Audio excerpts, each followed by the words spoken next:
graag vanaand met u praat oor hierdie gedagte omtrent die doop, naamlik dat die doop is 'n plek van beslissing. Die doop is 'n plek van beslissing. Nou vir ons kinders of mense wat nie weet wat die woord beslissing beteken nie, dit beteken eintlik die doop is 'n plek waar groot dinge gebeur wat gevolge het in 'n mens se lewe. 'n Plek van beslissing. En ons lees saam in Matteus 3 vanaf die eerste vers, die Nuwe Testament, die Evangelie volgens Matteus, die 3de hoofstuk. Ons lees vanaf vers 1. Ons gaan nie al die verse lees nie, ek gaan vir u aandui watter verse ons lees om tyd te bespaar. U kan gerus by die huis die hele hoofstuk gaan lees. Matteus 3 vanaf vers 1. In daardie dae, dit is met die koms van die Here Jesus Christus na hierdie aarde, toe hy 30 jaar oud geword het, min of meer, so as Matteus skrywe, dan sê hy, in daardie dae het Johannes die Doper opgetree en in die woestyn van Judea gepreek en gesê, bekeer julle, want die koninkryk van die hemele het naby gekom. Vers 5. En Jerusalem en die hele Judea en die hele omtrek van die Jordaan het uitgegaan na hom toe. Ons was bevoorreg net so tussenin om by geleentheid daar mense te doop. Gewoonlik doop ons bo by die see van Galilea, maar op een van ons toere het ons spesiaal gery na die plek daar in die woestyn van Judea, waar Johannes die Doper gedoop het, waarvan hierdie geleentheid praat. Die hele omtrek van die Jordaan het uitgegaan na hom toe, en hulle is deur hom in die Jordaan gedoop met belydenis van hulle sondes. Maar toe hy baie van die Fariseërs en die Sadduseërs na sy doop sien kom, sê hy vir hulle, addergeslag, wie het julle aangewys om te vlug vir die toorn of die oordeel wat aankom is? Dra dan vrugte wat by die bekering pas. Vers 11. Ek doop julle wel met water tot bekering, maar hy wat na my kom is sterker as ek. Hy praat hier van Jesus, wie se skoene ek nie waardig is om aan te dra nie. Hy sal julle doop met die Heilige Gees en met vuur, en sy skop is in sy hand. Dan word dis 'n graaf waarmee hy sy dorsvloer skoonmaak, en hy sal sy dorsvloer deur en deur skoonmaak en sy koring in die skuur saambring, maar die kaf sal hy met onuitblusselike vuur verbrand. Tot sover. Mag die Here sy woord in ons harte seën. Nou die Bybelse doop word deesdae in baie kerke en in baie gemeentes afgewater as iets wat glad nie belangrik is nie. As iets wat maar sommer so eenkant na afloop van 'n diens kan gebeur, terwyl die res van die mense huis toe gaan, doop hulle jou sommer net so terloops. Of baie mense dink, ek sal my maar in die geheim laat doop, dis tog nie belangrik om dit in die openbaar te doen nie. En nog erger, daar is selfs baie kerke wat leer dat 'n mens glad nie gedoop hoef te word nie. Maar ek wil u uitdaag om 'n studie te gaan maak van die doop in die Bybel. En u sal sien dat die doop sentraal in die Bybel staan as 'n baie belangrike gebeurtenis, saam met bekering, saam met wedergeboorte. Inteendeel, 'n mens kan nie bekering losmaak van doop nie. Jy kan nie die doop losmaak van wedergeboorte nie. Ek wil dit net onderstreep. dis nie die doop wat jou wederbare, of dis nie die doop wat jou 'n kind van God maak nie. Ons glo nie aan doops wedergeboorte nie, maar dit spreek van wedergeboorte, dis 'n ander preek, maar 'n mens kan nie hierdie goed van mekaar losmaak nie. Dis amper soos om 'n koek te bak.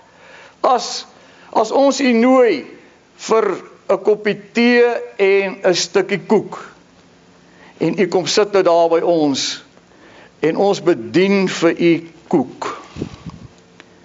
Die eerste ding wat Maggie doen is, sy breek 'n eier, en sy sê, maak nou mooi oop jou mond, en sy gooi die eier in jou keel af.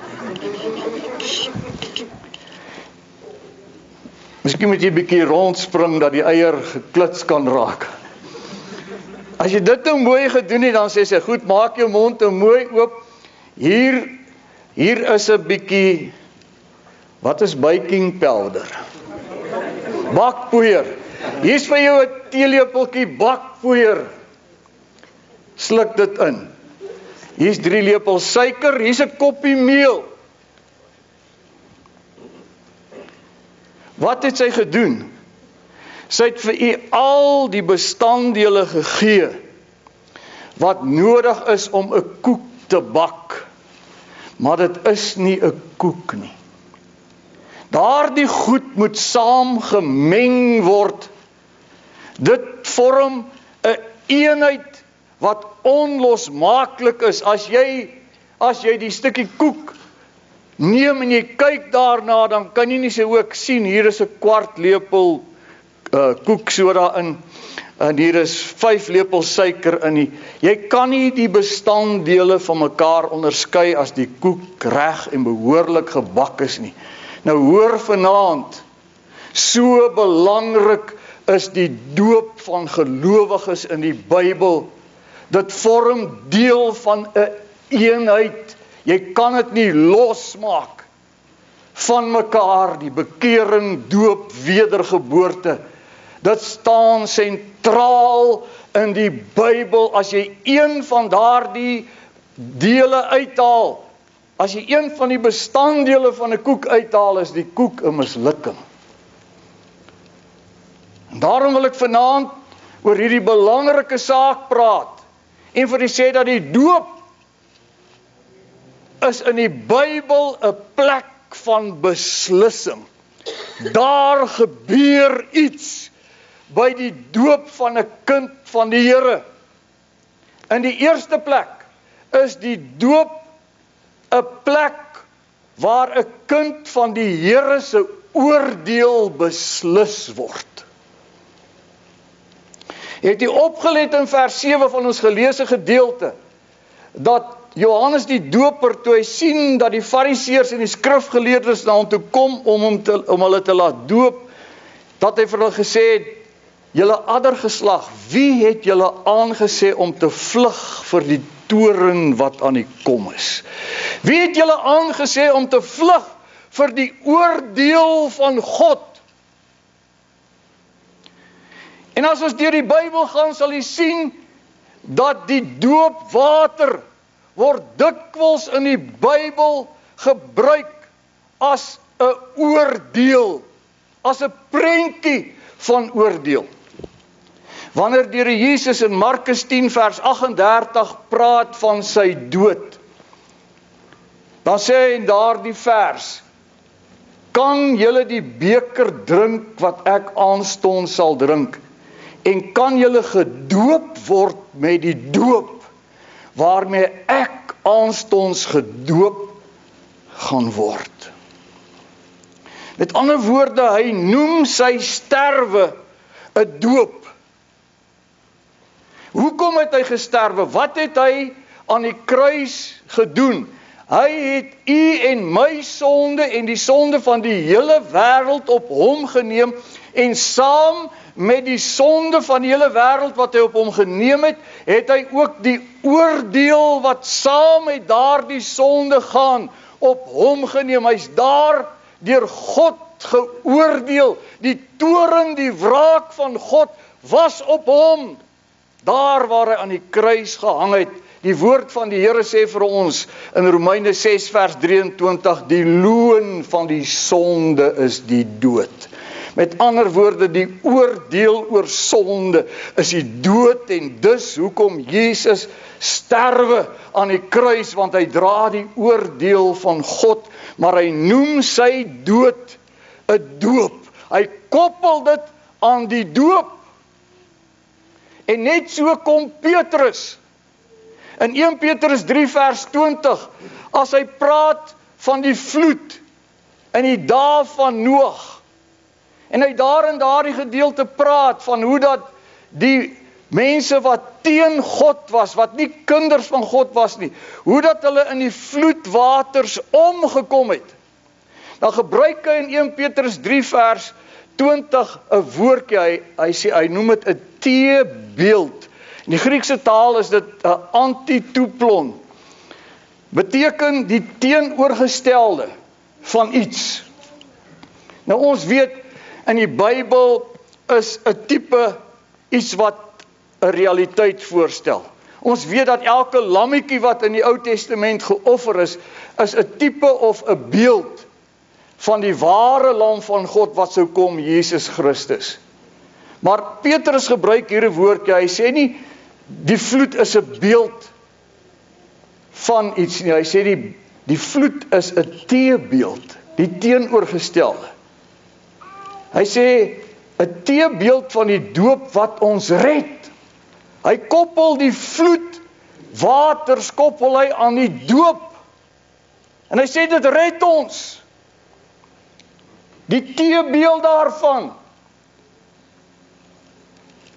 Wat het daar gebeur? Daar het dit gebeur. Die sondaars was onder die water en hulle het verdrink, hulle het gesterf. As gevolg van die oordeel van God sterf die sondaars onder die water. Noag en sy gesin wat bo op die water was in 'n ark, hulle word gered. Maar wat ek vir u wil sê is dat die doop word gekoppel aan die oordeel van God oor sonde. En as Petrus sê dis 'n teebeeld, dis die teenoorgestelde, dan sê hy eintlik daar dat die mense wat onder die water was het gesterwe onder die oordeel van God en die wat bo kan die water was het gelewe. Maar as hy van die doop praat, dan sê hy, dis die teenoorgestelde prentjie van die doop. Want wat gebeur by die doop? Dat jy word onder die water gedruk, daar word jy vergelyk met mense wat sterwe, want Romeine 6 vers 3 en vers 4 sê, dat ons word begrawe, dooie mense wat begrawe word, onder die water gedruk word. So, jy word vereenselwig met Christus, soos wat Christus gesterf het, omdat God hom geoordeel het vir jou sonde. As jy gedoop word en jy's onder die water gedruk, dan is jy net soos Christus, jy's net soos daardie sondaars van die vloed, jy is dood, jy's onder die water. Maar God dank, dit het ook die ander teebeeld, dat as jy opstaan uit die doopwater, dan is jy soos Noag en die ander siele wat gered is, bo die water. Jy het veilig deur die waters van God se oordeel gekom.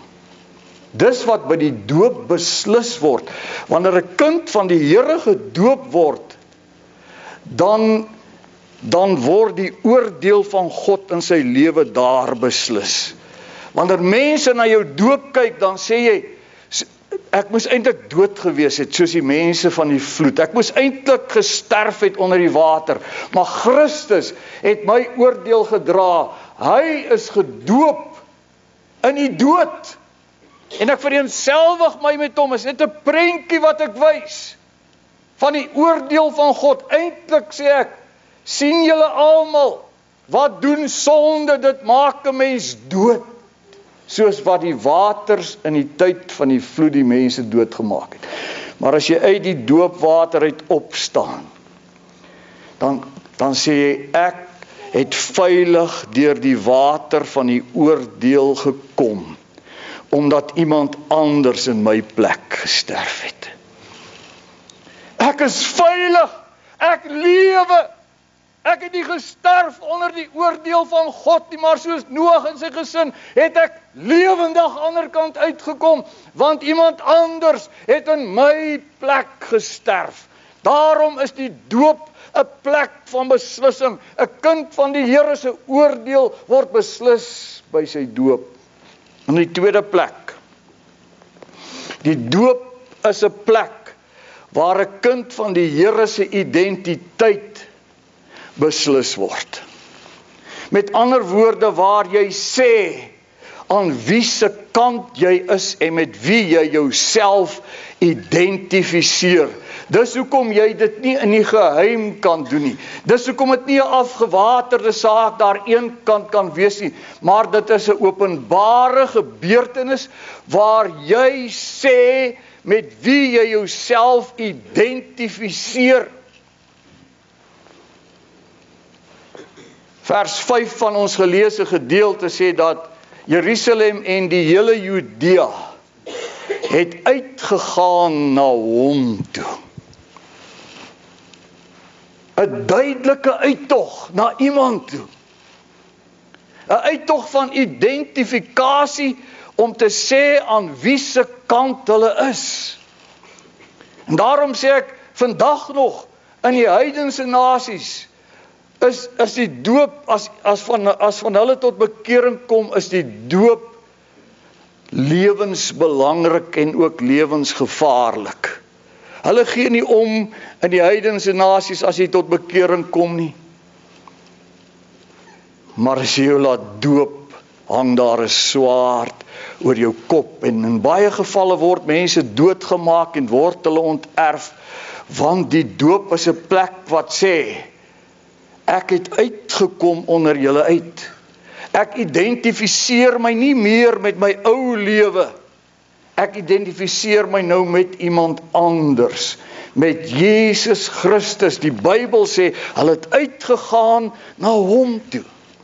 Ek lees 'n pragtige tipe daarvan in die Ou Testament in die boek Numeri die 16de hoofstuk. Jy kan daai hele hoofstuk gaan lees. Daar is 3 manne, Korag, Datan en Abiram, saam met 250 ander manne. Hulle is op pad na die beloofde land saam met Moses, maar hulle kom in opstand teen Moses en teenoor sy gesag, en hulle wil sommer die heilige vuurwerke van die Here wil hulle bedryf in die tabernakel, en Moses gaan hulle tee. En hy sê vir hulle, môre kom die hele volk bymekaar. Daar's iets wat môre moet gebeur. Vers 5, en hy het met Korag en sy hele bende gespreek en gesê, môre vroeg, dan sal die Here bekend maak wie hom toebehoort, en wie die heilige is, en wie hy na hom laat nader kom. Môre gaan hier 'n identifikasieproses plaasvind. Môre gaan mense wys aan wie se kant hulle is. Is hulle aan God se kant of is hulle aan Korag en sy bende se kant?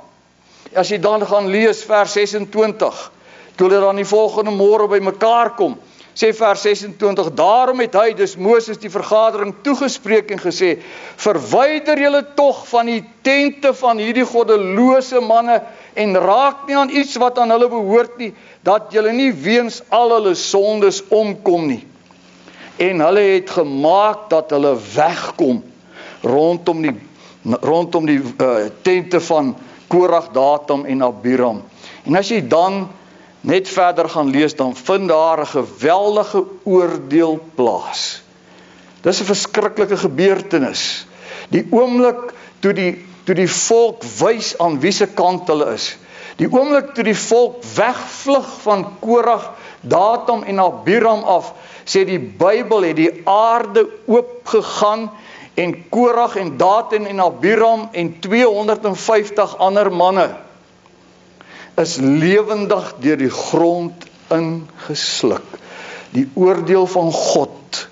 Maar die wat hulle verwyder het, die wat na Moses se kant toe gekom het, die wat gemaak het soos in die dae van Johannes die Doper na hom toe uitgegaan het hulle self identifiseer met God, met die Here Jesus Christus. En daarom sê ek, die doop is 'n plek van beslissing. Dis waar 'n kind van God sy identiteit beslis. Dis waar hy in die openbaar sê, ek is aan God se kant. Ek het my rug gedraai op my ou lewe, ek het my verwyder van die tente van die goddelose. Ek wil nie meer raak aan dit wat goddeloos en onrein is nie. Ek identifiseer my met Jesus Christus. Daarom sê Galasiërs 3 vers 27, dat die wat hulle laat doop het hulle met Christus beklee. Hulle het Christus as het ware aangetrek, hulle het sy identiteit, hulle eie gemaak. Dit gebeur by die doop is 'n plek van beslissing. Dis waar jy jou identiteit as kind van die Here beslis. In die derde en in die laaste plek, die doop is ook 'n plek waar 'n kind van die Here sy toekoms beslis. Eerstens het ons gesien, daar word sy oordeel beslis. Jy bely dat jy eintlik moes gesterf het onder die oordeel, maar Christus het dit vir jou gedra. Jy het veilig deur die water van oordeel gekom wanneer jy opstaan. In die tweede plek, dis waar jy wys aan wie se kant jy is. Jou identiteit word daar beslis, en in die derde plek jou toekoms. Vers 12 van ons geleesde gedeelte, waar Johannes die Doper van Jesus praat, dan sê hy sy skop is in sy hand, sy graaf of sy hark, of dit waarmee hy die koring bymekaar bring, is in sy hand, en hy maak die koring in sy skuur bymekaar. Jy word by 'n ander groep mense gevoeg, wat genoem word kinders van God. Jy word gevoeg by die familie van God. Jy word by die kerk gevoeg, sê die Bybel, wat sy liggaam is. Wanneer jy gedoop word, dan beslis dit daar, dat jy's nie meer deel van die ou familie waaruit jy kom nie. Jy is nou deel van 'n nuwe familie. Jou toekoms word beslis by die doop. Dis die plek waar jy sê aan wie jy voortaan en in die toekoms gaan behoort. Hy het sy koring bymekaar gemaak in sy skuur. Nou kom Paulus in 1 Korintiërs 12 vers 13 en hy praat die volgende daar. Hy sê, want ons is almal deur een gees gedoop tot een liggaam. En dadelik sal mense vir my sê, pastoor, maar dit praat nie daar van die doop nie, dit praat van wat die Heilige Gees doen wanneer jy wedergebore word. Wanneer jy 'n kind van die Here word, dan word jy in die liggaam van Christus ingedoop deur die Gees. Dan word jy deel van God se familie. Dis waar.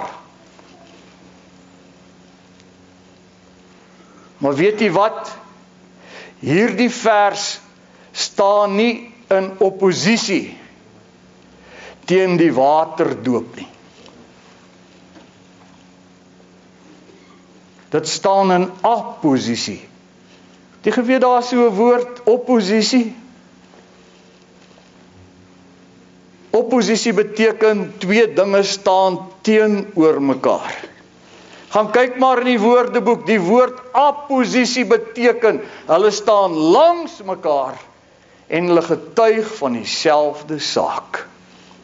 So, die waterdoop en waarvan Paulus praat in 1 Korintiërs 12 vers 13, waar hy sê ons is deur een gees gedoop in een liggaam, is nie twee opponerende sake nie, maar is twee dinge wat hand aan hand staan en praat van dieselfde ding.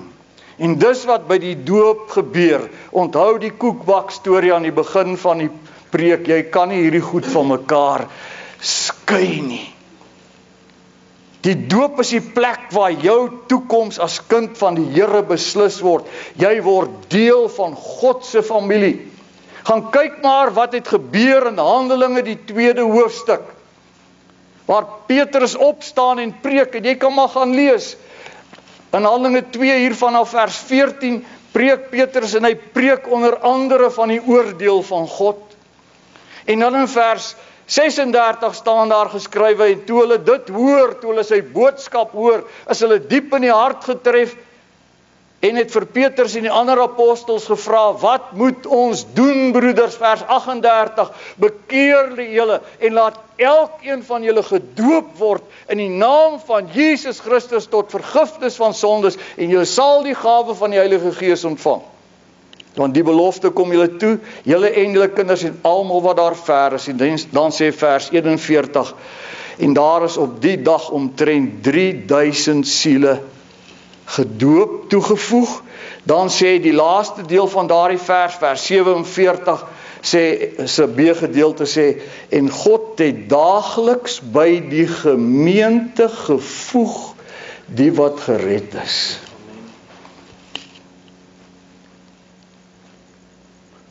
Dis waar beslis word waar jou toekoms lê, wanneer jy jou laat doop.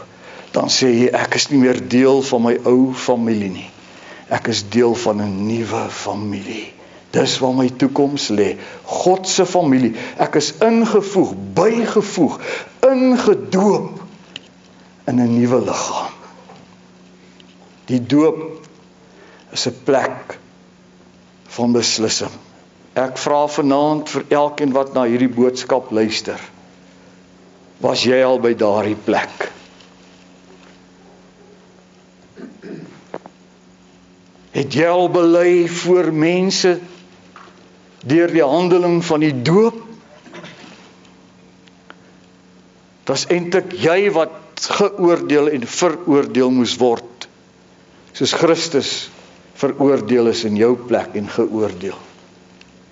Maar danksy hom kon jy veilig deur die waters van oordeel kom en lewe. As jy op daardie plek waar jy voor mense gesê het, ek identifiseer myself met Christus. Ek het my verwyder van my ou lewe. Ek staan aan God se kant. Het jy al in die openbaar deur die doop bely, ek is ingevoeg, bygevoeg, ingedoop in die familie van Christus in. My ou lewe bestaan nie meer nie. My verlede bestaan nie meer nie. Net 'n nuwe toekoms en 'n nuwe familie in Christus. Mag die Here sy woord aan ons harte seën.